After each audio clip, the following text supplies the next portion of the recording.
The envelope sat on the kitchen counter for exactly 4 minutes before Julian Ashcroft opened it. Certified mail, HOA seal in the corner.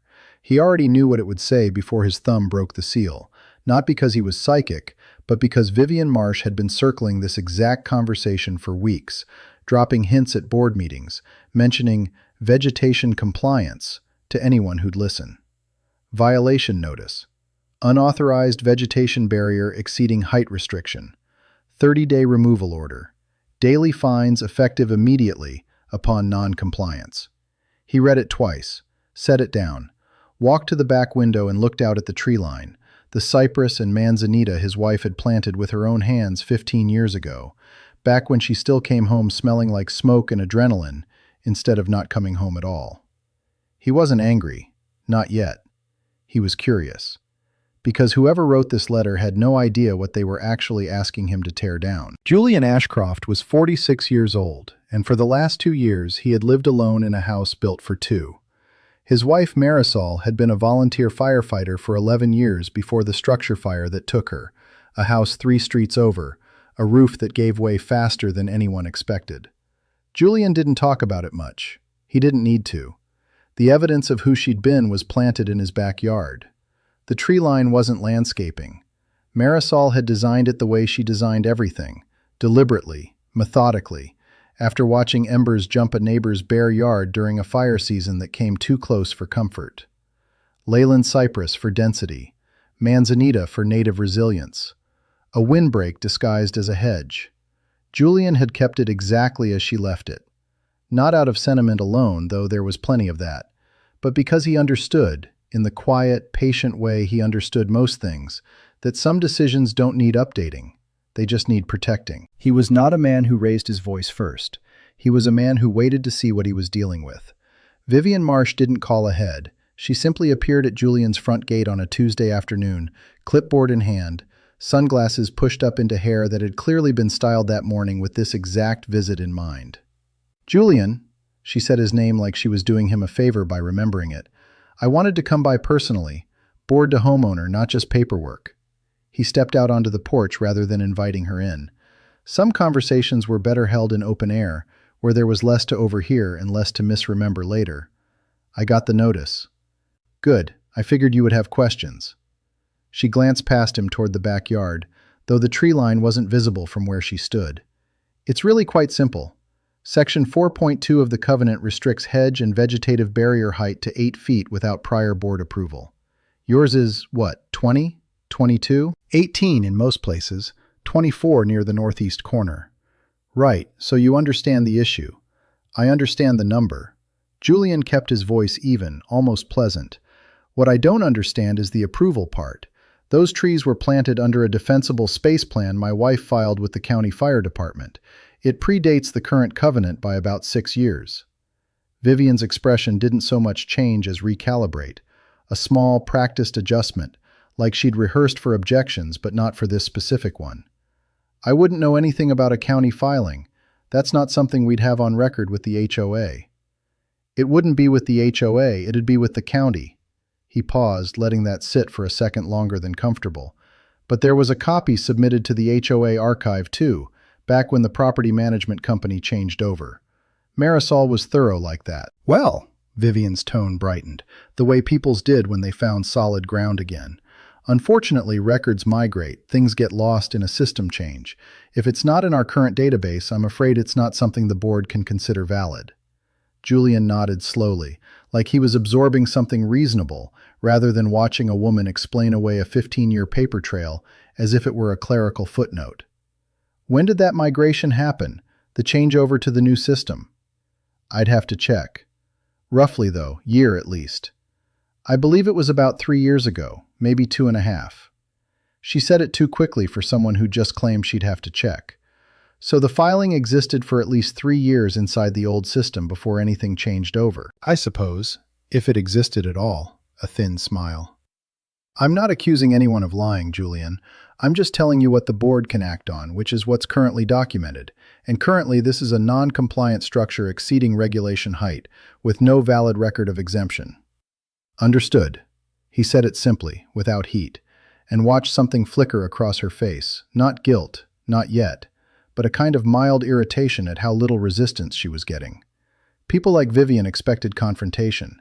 They came armed for it, rehearsed rebuttals loaded and ready.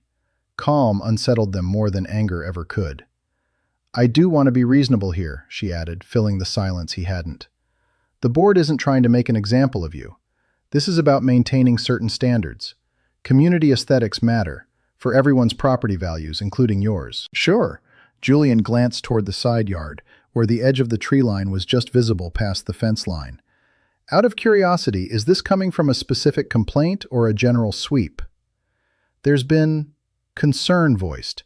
More than one household, actually." She said it vaguely, the way people said things they didn't want examined too closely. "It's not really about one person pointing fingers. It's a pattern of feedback." "A pattern." He repeated it, neutral, filing it away rather than pressing. "That's helpful to know. Thank you for coming by." Vivian seemed almost thrown by the lack of pushback, like she'd walked in braced for a fight, and instead delivered her lines to an audience that simply nodded along. "The 30-day window starts today. I'd encourage you to start making arrangements. I'll take it under consideration." She left without quite knowing what had just happened. Julian stood on the porch a moment longer after her car pulled away, turning over the conversation piece by piece, the record migration timeline that didn't quite add up, the sudden vagueness around who exactly had complained, the reflexive confidence covering something underneath it. He wasn't angry. He was, if anything, more curious than before. He went inside and opened a blank document on his laptop. At the top, he typed a single line: timeline. The county's public records portal wasn't hard to find. Most people never bothered looking, which was, Julian had come to understand, exactly why systems like this worked the way they did. Not through secrecy, but through sheer disinterest. He started with the defensible space filing itself. It took less than 20 minutes to locate the original 2011 submission under Marisol's name, complete with a fire department stamp and a case number. Approved. Filed. Time-stamped 3 years before the HOA's system migration Vivian had mentioned, which meant, if her timeline was accurate, the record should have transferred over cleanly. Should have. He made a note. Didn't draw conclusions yet. Kept looking. The county's planning portal was where things started shifting. He hadn't been searching for Vivian specifically. He was cross-referencing property variance requests filed in the neighborhood over the past 2 years, mostly out of habit, mostly because pattern of feedback had lodged itself in his head like a splinter he couldn't stop touching. But her name surfaced on the second page of results. Variance request. Vegetation clearance. Lot 14. Ridgeline Hollow. Filed 14 months ago. Approved. Lot 14 was 2 properties down from his own. He knew the house, a mid-remodel property that had been under construction for the better part of a year, scaffolding up more often than not, a realtor's sign occasionally propped at the curb advertising a completion date that kept sliding. He clicked into the filing. The request cited improved sightlines and canyon view access as justification for clearing a section of mature vegetation along the lot's northern boundary, the boundary that faced the canyon, and, Julian realized, the boundary that ran roughly parallel to his own tree line, separated by 2 lots and a stretch of open slope. The applicant of record, Vivian Marsh. He sat back from the laptop for a moment, not with surprise exactly, more with the particular stillness of watching a shape he'd suspected finally resolve into something he could actually see. She wasn't just enforcing a bylaw. She owned the property benefiting from the sightline improvement the bylaw was supposedly protecting. He kept reading. A quick search turned up the listing itself, still live on a realtor's site, professionally photographed, staged, and marketed under a description that used the phrase, "unobstructed canyon views," twice in the first paragraph. The listing agent's name matched a broker Julian recognized from a board meeting months back, seated 2 chairs down from Vivian, nodding along to everything she said. He didn't call anyone, didn't post anything, didn't even mention it to a neighbor over the fence. Instead, he opened his timeline document and began adding entries, dated and sourced, each one sitting quietly beside the last. 2011. Defensible space filing submitted. County Fire Department. Approved.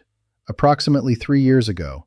HOA records migration. Per V. Marsh. Verbal. Unconfirmed. 14 months ago. V. Marsh files variance for vegetation clearance. Lot 14. Approved. Ongoing. Lot 14 marketed with Canyon View emphasis. This week, violation notice issued against Ashcroft property, citing height restriction. No board-verified reason given. He looked at the list for a long time. There was a version of this where he marched over to the next HOA meeting and said all of this out loud, laid it across the table like a winning hand. It would feel good probably for about 10 minutes. It would also give Vivian something to react to, a chance to explain, deflect, recast the timeline as coincidence, accuse him of digging up old grudges over a records error nobody could really verify. That wasn't the version he wanted. What he wanted was for her to keep going, to keep escalating, keep pushing the emergency votes, and the fire hazard language, and the fines, all while the actual documentation sat quietly in a folder on his laptop, growing more damning with every step she took. Marisol used to talk about fire behavior the same way, how the worst mistake wasn't the fire itself, it was people panicking and running into open ground because standing still felt unbearable. Sometimes the safest thing you could do was hold your position and let the thing chasing you burn itself out on its own fuel. He wasn't going to run at Vivian. He was going to let her keep building the case against herself, one variance request and one fine notice at a time, until there was nothing left for her to stand on. He closed the laptop, made himself a cup of coffee, and went to check on the tree line, Marisol's trees, still exactly the height they needed to be, still doing the job she'd designed them to do 15 years before anyone thought to question it. The 30-day clock was still running. He wasn't worried about it anymore. The email arrived 9 days into the 30-day window, subject line bolded for urgency. Emergency board session, vegetation safety reclassification. Julian read it twice at the kitchen table, coffee going lukewarm beside him.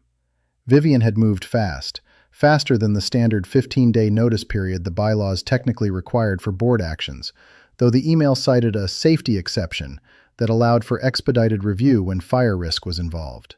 Fire risk, he almost laughed. Almost. The email's body was longer than it needed to be, full of the kind of language that sounded official without actually saying much. Following recent community concerns regarding dense vegetative overgrowth and associated ember catch risk near shared property boundaries, the board will convene to consider reclassification of non-compliant barriers as active fire hazards requiring immediate remediation. He read the phrase, ember catch risk, 3 times. That was, almost word for word, the term Marisol used to use. Not a phrase homeowners typically reached for on their own. Someone had either done actual research to build this case or, more likely, had absorbed just enough fire safety vocabulary secondhand to weaponize it without understanding what it meant. He added the email to his file, timestamped it, noted the safety exception, citation for later, because if the board later relied on emergency authority to justify skipping standard notice periods, that authority would need to hold up to scrutiny, and Julian intended to make sure someone eventually looked closely at whether it did. 2 days later, a second email went out to the neighborhood distribution list, not from Vivian directly, but from the property management company, on behalf of the board. It cited an unrelated maintenance complaint from a homeowner 3 doors down about dead brush accumulation near a fence line, folding it into the same messaging about vegetation safety across the community. Julian recognized the fence line in question. It had nothing to do with his property, and the brush in question was dry landscaping debris, not living trees, but the email blurred the two together just enough that a reader skimming quickly would come away thinking there was a broader, escalating hazard pattern across the neighborhood. He drove to the county fire department's local office that same afternoon, not to file a complaint, but to ask a quieter question. Did an independent fire mitigation assessment exist for the tree line? And if not, could one be requested informally? The woman at the desk gave him a name, Gerald Ochoa, a private fire mitigation consultant who did contract work for several counties in the region, well regarded, not affiliated with any HOA. Julian called him that evening. Ochoa agreed to come by the following week for an informal walkthrough, no charge, mostly out of professional curiosity once Julian described the original 2011 filing. Julian tried to get Ochoa added to the emergency board meeting agenda as an outside consultant, a reasonable request, he thought, given that the board was about to vote on a fire safety reclassification without any actual fire safety expert present. The property manager's response came back within a day, brief and unhelpful. Agenda for the emergency session is already finalized. Outside consultants may submit written comment for the board's consideration, but are not eligible for speaking time given the expedited nature of the proceeding. Written comment, not spoken. Buried in a packet the board members would skim for 30 seconds before the vote they'd already decided on. Julian didn't push back. He didn't call the property manager, didn't email Vivian demanding an explanation, didn't post anything to the neighborhood forum where 2 other homeowners had already started speculating about that overgrown yard on Larkspur. He simply had Ochoa write up his informal assessment in careful, technical language and submitted it as the written comment the board had allowed, knowing it would likely go unread, but knowing too that unread things still existed on the record. The anonymous complaints started around the same time. Handwritten notes tucked into his mailbox, unsigned, vague. Some of us are concerned about the appearance of the property, and it would be nice if certain yards matched community standards. The kind of language that could have come from a genuinely irritated neighbor, except that Julian counted 3 separate handwriting styles across 4 notes, all arriving within the same 6-day window, all using strikingly similar phrasing. Coordinated.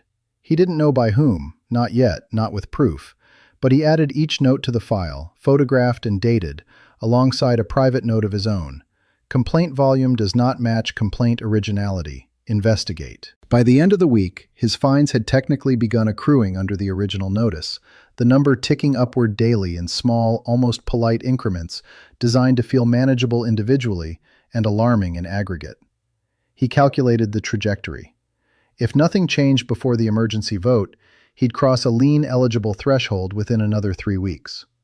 He wasn't panicking. He thought instead about wildfires, the actual kind, not the metaphorical one closing in on his mailbox. Marisol used to say the ones that killed people weren't usually the biggest ones. They were the ones that moved through communities that hadn't planned for them, where everyone assumed someone else had already accounted for the risk. Vivian was accumulating risk on paper with every notice she sent, every emergency session she called, every anonymous complaint she almost certainly knew about. She just didn't know yet how much of it was already sitting in a folder on Julian's laptop, time-stamped and waiting. He picked up his phone and texted Ochoa a single line. "Looking forward to next week. Bring your notes on wind patterns near Lot 14 too, if you have them." The reply came back within a minute. "Already planned to. That lot's clearing project is exactly the kind of thing worth documenting." Julian set the phone down, looked out at the tree line one more time, and went back to waiting. Gerald Ochoa arrived on a Thursday morning with a clipboard, a moisture meter, and the unhurried manner of someone who'd walked hundreds of properties like this one and had stopped being surprised by what he found. He spent the better part of 2 hours moving along the tree line, section by section, checking canopy density, branch spacing, moisture content in the manzanita's lower growth, the spacing between the cypress trunks and the nearest structure. Julian followed at a distance, answering questions when asked, otherwise staying quiet and letting Ochoa work. "Whoever designed this knew what they were doing," Ochoa said eventually, crouched near the northeast corner where the barrier reached its full 24 feet. "This isn't just dense planting. The species selection, the spacing, the way it tapers toward the canyon side, this is functionally close to a certified ember catch and windbreak configuration. Not identical to current code standards, because those didn't exist in the same form back when this went in, but close enough that I'd be comfortable calling it equivalent in practice." "She was a firefighter," Julian said. "My wife. She built it after watching embers jump a bare yard a few streets over, years back." Ochoa nodded slowly, like that explained something he'd already half suspected from the design itself. "Makes sense. Most homeowners don't think about wind shadow. Firefighters do." He straightened, looking past the tree line toward the open slope beyond it, down toward Lot 14. "You mentioned a clearing project down that way. Mind if I take a look?" They walked the property line together. From the elevated section near the back fence, Lot 14 was visible in full, scaffolding still up around the unfinished remodel, and behind it, a wide, deliberately open swath where mature vegetation had clearly been removed within the last year. New sod had been laid in patches, not yet fully grown in, the kind of half-finished landscaping that came with construction projects still chasing a closing date. Ochoa studied it for a long moment, then pulled out his phone and took several photos, cross-referencing something on a wind pattern app he'd pulled up. That clearing, he said finally, sits almost exactly along the canyon's prevailing wind corridor during red flag conditions. Removing vegetation there doesn't just open a view, it opens a funnel. Embers and wind-driven fire would move through that gap faster and hotter than if the vegetation were intact. He gestured back toward Julian's tree line. Your barrier is doing double duty right now, whether anyone up at the HOA realizes it or not. It's catching what would have come through here, and it's also partially compensating for whatever used to slow things down on that lot before it got cleared. Julian said nothing for a moment, just looked at the gap in the hillside where 15-year-old vegetation had been stripped away for a better listing photo. Can you write that up? He asked. Formally, with the wind corridor detail included. Already planning to, Ochoa said. I'll have something to you by tomorrow. That evening, a knock came at Julian's door, unexpected, and unlike Vivian's earlier visit, hesitant rather than performative. Daniel Prieto stood on the porch, a man Julian recognized vaguely from board meetings, a former member who'd stepped down from his seat almost a year ago, under circumstances Julian had never bothered to look into. I probably shouldn't be here, Daniel said, before Julian had even fully opened the door, but I've been watching what's happening to you, and I have some things you should probably see. He handed over a manila folder, unprompted, before Julian could ask a single question. Inside were printed text message threads, screenshots, dated, between Daniel and Vivian from roughly 14 months prior, back when he'd still held his board seat. 5. The old defensible space filing on the Ashcroft property needs to not resurface right now. Can you make sure it doesn't get carried over in the new system? D. That's an actual county filing, not just an HOA record. Not sure I can just not carry it over. 5. It's an HOA archive copy. If it's not prioritized in the migration, it's not our problem if it gets lost. Just deprioritize it. Julian read it twice, the way he'd read the original violation notice, the way he'd read every piece of paper that mattered lately, once for the words, once for what they actually meant. Why are you giving me this now? He asked, because it was the only question that felt necessary. Daniel looked uncomfortable but steady. Because I let it happen once already, and I've been sitting with that for over a year. I'm not looking to be part of anything public. I just didn't want to carry it any further than I already have. Julian thanked him, quietly, and didn't push for more than that. After Daniel left, he sat at the kitchen table with the folder open in front of him, next to Ochoa's forthcoming assessment, next to the variance filing, next to the anonymous notes with their suspiciously matched phrasing. The picture was no longer partial, it was complete. Vivian hadn't just misread a bylaw or misunderstood a landscaping choice. She had actively suppressed a legitimate county filing to clear the path for a fabricated violation, one that happened to serve a property she personally profited from, using safety language borrowed from the exact field she was quietly undermining. Julian didn't feel triumphant. He felt, if anything, a kind of tired clarity, the sense of watching a structure that had looked complicated from a distance resolve, up close, into something almost mundane in its simplicity. Greed dressed up as bylaw enforcement. Nothing more elegant than that. He added the folder to his file, closed the laptop, and went to check the tree line one more time before bed, the way he did most nights now, less out of worry than out of something closer to gratitude. The emergency board meeting was in 4 days. He still didn't plan to raise his voice. The community clubhouse was fuller than Julian had ever seen it for a board session.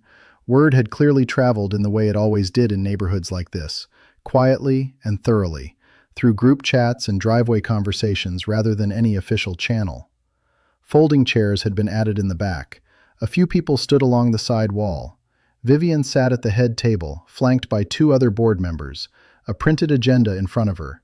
She looked composed in the particular way people looked composed when they'd rehearsed for a fight they still believed they were going to win. Julian took a seat near the front, a folder resting closed on his lap.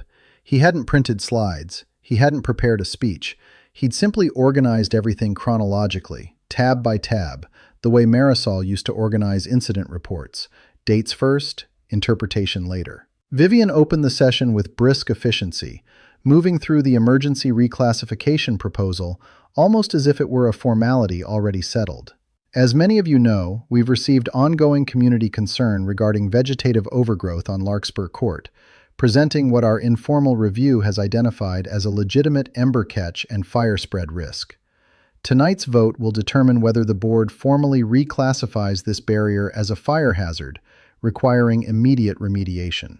She gestured toward the floor. We'll allow brief homeowner comment before the vote.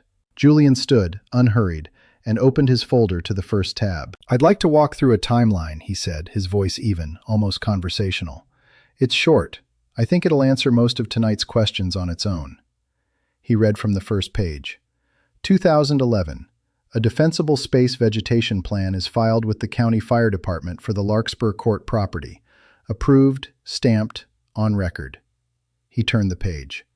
Roughly 3 years ago, per a verbal statement I received directly from the board president, the HOA's internal record system migrated to a new platform. The county filing did not carry over into that new system. He let that sit for a beat before continuing. 14 months ago, a variance request was filed with the county planning office for vegetation clearance on a separate lot in this community, citing improved canyon sightlines. That variance was approved. The applicant of record was Vivian Marsh. He looked up briefly, not at Vivian, but at the room. That property is currently listed for sale, marketed with language emphasizing unobstructed canyon views. A low stir moved through the chairs behind him.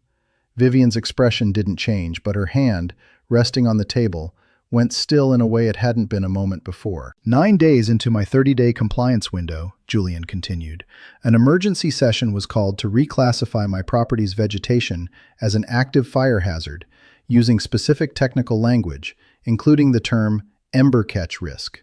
He paused. I had an independent, county-recognized fire mitigation consultant assess the property this past week. His written findings are attached here, and copies have been submitted to the board as public comment, though I understand written comment wasn't guaranteed floor time tonight.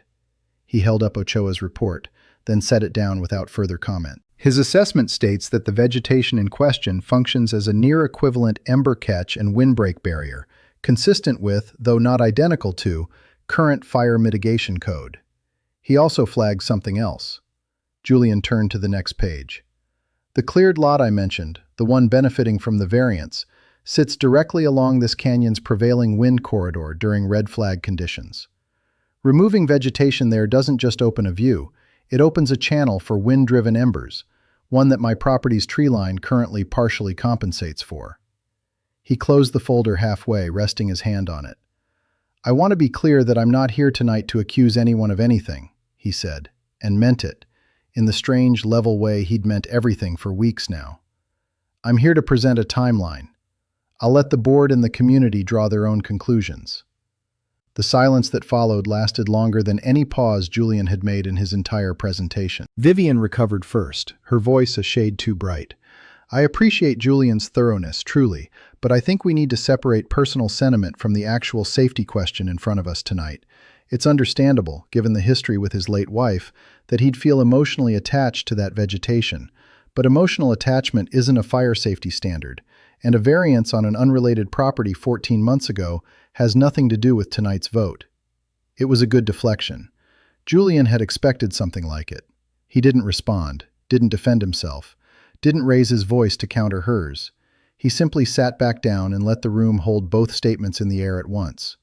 That was when Renata Whitfield, a neighbor 2 doors from Julian, one of the 4 handwriting samples on the anonymous notes, though Julian hadn't confirmed that publicly, stood up from the 3rd row, visibly uncomfortable. I need to say something, she said, and her voice shook slightly. I signed one of those complaint forms a few weeks ago, about the yard on Larkspur. She glanced toward Vivian, then quickly away. I was told it was just a formality, that it wouldn't really go anywhere, that the board just needed a certain number of names on file to look into a possible violation. I didn't know it would turn into this. I didn't know about a variance or a wind corridor or any of that. A murmur moved through the room, louder this time. Vivian's composure held on the surface, but Julian watched something tighten at the corner of her jaw, the first crack visible from more than 3 feet away. I think, Vivian said, measured, we should table tonight's vote pending further review of the materials presented. It wasn't a concession. It wasn't an apology. It was simply the sound of ground shifting under someone who'd expected to be standing on something solid. Julian gathered his folder and said nothing further. He hadn't needed to raise his voice once. He hadn't needed to call anyone a liar. He'd simply laid dates next to dates and let the distance between them do what accusations couldn't. As the meeting broke into fragmented side conversations, he caught Daniel Prieto's eye near the back wall, a small, unreadable nod passing between them, the closest thing to acknowledgement either of them needed. Outside, the night air smelled faintly of dry brush and distant heat, the kind of smell that meant nothing most of the year and meant everything during fire season. Julian didn't know yet how soon that smell would matter. The red flag warning came 4 days after the meeting, the kind of alert that had become routine enough in recent years that most people barely glanced at their phones when it buzzed through. High winds, low humidity, elevated fire risk across the canyon corridor. Julian read it standing in his kitchen, the same way he'd read the violation notice weeks earlier, twice through, calm before anything else. He didn't feel calm for long. By early afternoon, the smell had changed. Not the faint, background dryness of fire season in general, but something sharper, closer, carried on wind that had picked up steadily since morning. He walked out to the back fence and saw it before he heard any sirens. A thin, rising column of smoke from somewhere down canyon, pale gray against a sky already bleached white with heat. He didn't panic. He'd been trained for this, indirectly, over years of listening to Marisol talk through exactly this scenario at the dinner table: what to grab, what to leave, how fire moved through wind corridors faster than people expected, how the real danger wasn't always the flame front itself, but the embers it threw ahead of it, sometimes a mile or more, riding wind currents into places that looked safe until they weren't. He grabbed his go-bag from the hall closet, the one Marisol had insisted every household on their old street keep ready, the one he'd never once needed until now, and moved the car to the street, angled for a quick exit. Then he did the other thing she'd taught him. He wet down the base of the tree line with the garden hose, not because it needed the help exactly, but because moisture at the root line bought margin, and margin was the only thing that mattered in the next few hours. The wind kept building. By late afternoon, it was gusting hard enough to bend the upper branches of the cypress at sharp angles, the kind of wind that turned embers into airborne projectiles rather than falling debris. He watched it happen almost exactly the way Ochoa had described weeks earlier, standing at the fence line with his phone in hand, recording without fully deciding to. The wind, funneled by the canyon's shape, poured through the open corridor where Lot 14's vegetation used to stand, the same corridor Vivian's variants had cleared for a better view, and carried a visible stream of embers directly toward the cluster of homes on that side of the block. Julian watched them land on exposed roof edges and dry mulch beds that had nothing standing between them and the wind. Small fires started catching in isolated spots, a fence post here, a patch of landscaping bark there, the kind of scattered ignition that, under different conditions, might have stayed manageable, and under these conditions, threatened to link up into something much larger very quickly. His own tree line did something different. The dense cypress canopy broke the wind's straight-line force before it reached his roof line, scattering and slowing the embers that did make it through, most of them losing momentum and heat before they ever touched down near the house. A few embers caught briefly in the outer branches and self-extinguished against damp bark, the water from the hose doing exactly the job it was meant to do. Nothing on his property caught in any sustained way. Fire crews arrived within 20 minutes, fast, given the terrain, though 20 minutes felt considerably longer standing in the middle of it. Julian flagged down the first engine that turned onto the street, less out of need for his own property and more because he could see, from where he stood, that Lot 14's exposed construction site, scaffolding, exposed lumber, a half-finished remodel with nothing shielding it from the wind corridor, had already caught in 2 places. "That gap," he said to the captain, pointing toward the cleared hillside, raising his voice just enough to be heard over the wind. "It's a wind funnel, cleared last year for a view variance. It's channeling embers straight into that construction site and the 2 houses past it." The captain didn't ask for elaboration. He redirected a second unit toward Lot 14 immediately, calling in additional resources to establish a line at the corridor's mouth before the fire crossing into the construction debris could establish a foothold that outpaced their response. It took the better part of 3 hours to fully contain the spread. By the time it was over, Lot 14's construction site had sustained significant damage, scaffolding collapsed, framing charred through in sections, a fire investigator's tape already going up around the perimeter before the smoke had fully cleared. 2 neighboring properties had minor exterior damage. No structures were lost outright. though it had been close enough that everyone on the block would be talking about it for years. Julian's property was untouched beyond a few scorched leaves near the fence line, and a faint smell of smoke that lingered for days. The emergency debrief was held 2 days later, not at the clubhouse, but at the county fire station, closer to where the actual incident review needed to happen. It wasn't a board meeting, it was something more official, a required post-incident review, given the property damage and the proximity to occupied structures, with the county fire marshal, Gerald Ochoa, several affected homeowners, and, notably, Vivian Marsh, attending as both a board representative and the owner of the damaged property. The fire marshal, a measured man named Hollis Reyes, walked the room through the incident sequence using aerial imagery and wind pattern data pulled from the day of the fire.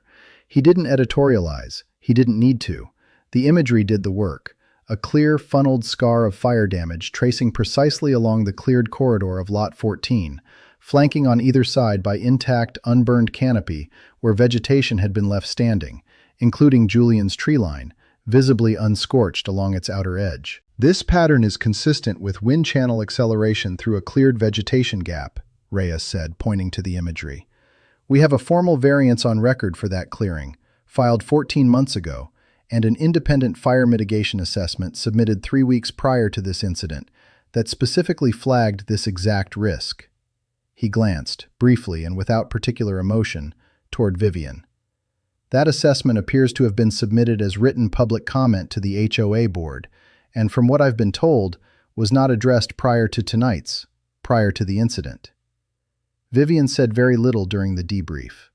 What she did say, something about the variance being standard practice, about not being able to predict fire behavior months in advance, landed with the flat, unconvincing quality of an explanation built for a different, easier conversation than the one actually happening. Julian said almost nothing at all. He didn't need to. Reyes's report, cross-referenced against Ochoa's written assessment, the county's own variance records, and Daniel's text message screenshots, which Reyes had requested as part of the review after Julian mentioned their existence in passing, assembled the case far more thoroughly than Julian could have on his own, and with an authority his own voice never would have carried. By the end of the week, the HOA board had opened a formal review of Vivian's conduct, prompted directly by the fire marshal's report and reinforced by insurance investigators looking into the Lot 14 damage, who wanted to understand whether the property's own vegetation clearance variance had contributed materially to its loss. There was talk of removal from the board. There was talk, quieter but present, of potential liability exposure tied to the buried county filing and the retaliatory nature of the original violation notice. Julian's fines were suspended within days, pending the outcome of the review, though by then, suspension felt almost like a formality layered on top of something already settled by wind, embers, and a hillside that had shown, more clearly than any timeline he could have presented, exactly what his wife's trees had been protecting the community from all along. He stood at his back fence that evening, the air finally clear of smoke, and looked at the tree line, scorched at the very edges in a few places, but standing, intact, doing precisely what it had been built to do 15 years before anyone thought to question it. He didn't feel triumphant. He felt mostly like Marisol had been right about something she'd never lived to see proven.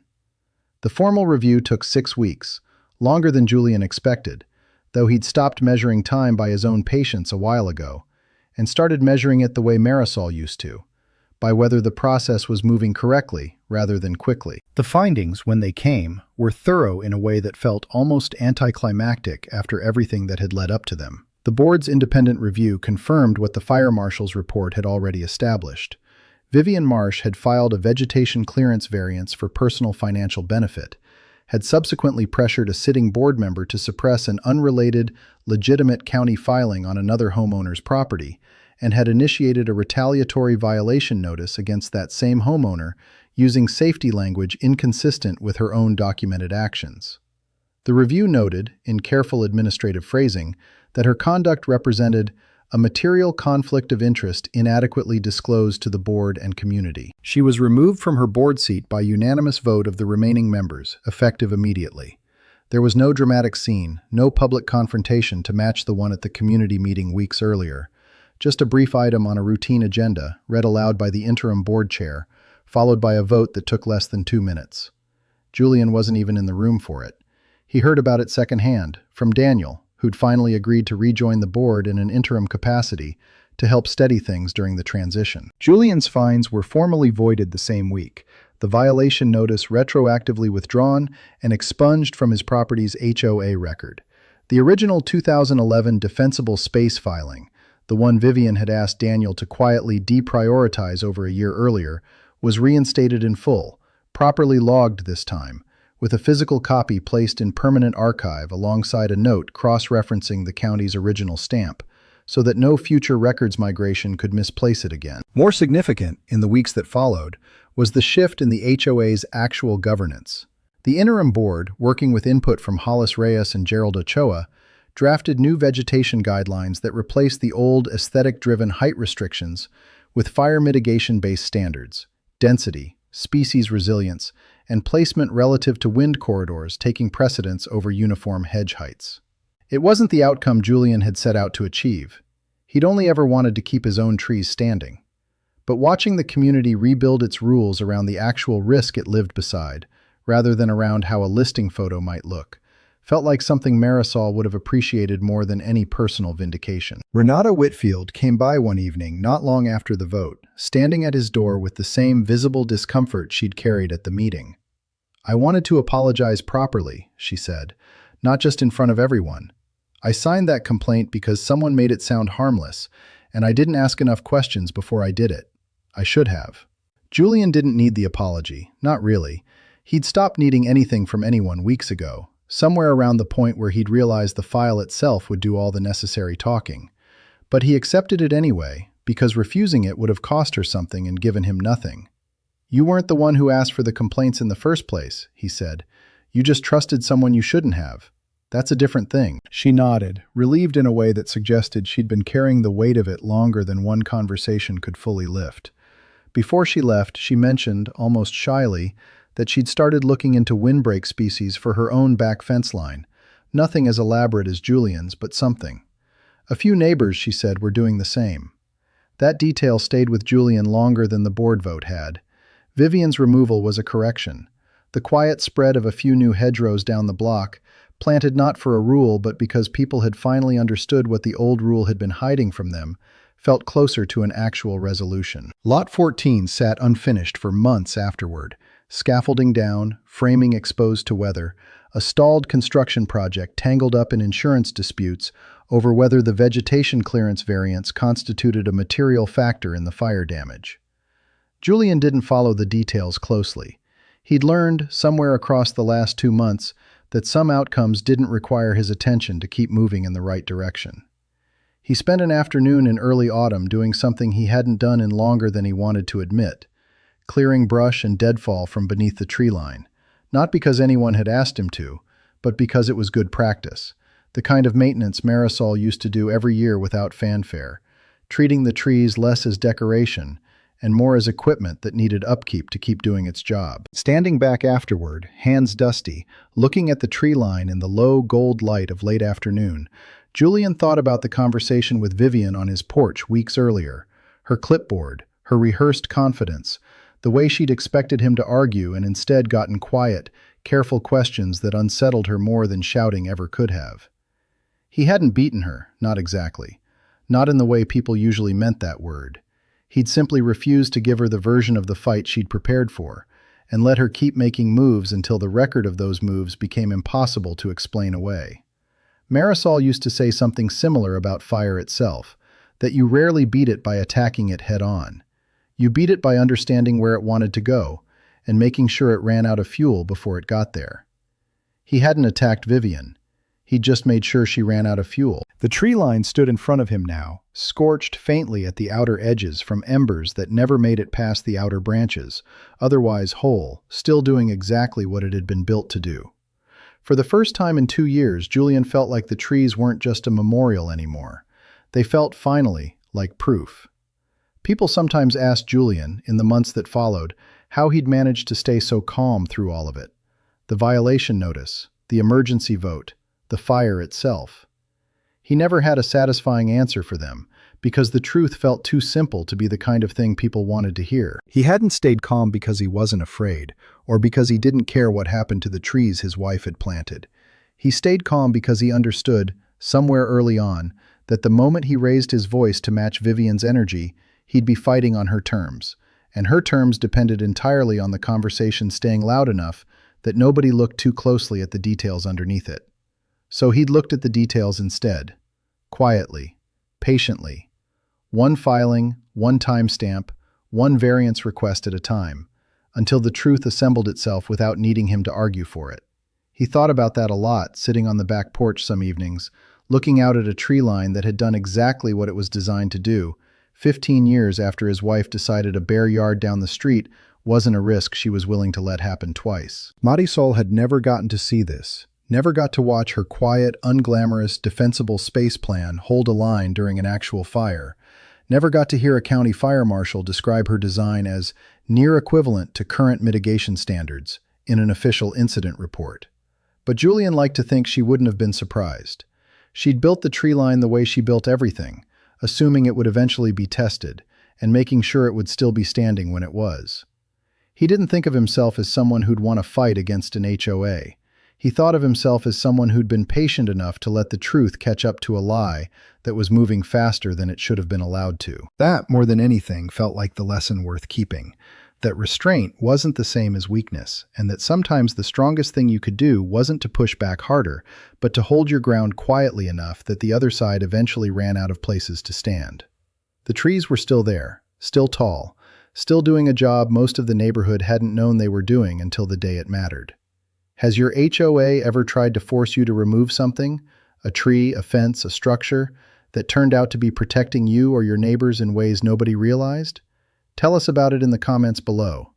And if this story resonated with you, subscribe for more real stories of homeowners standing their ground against HOA overreach.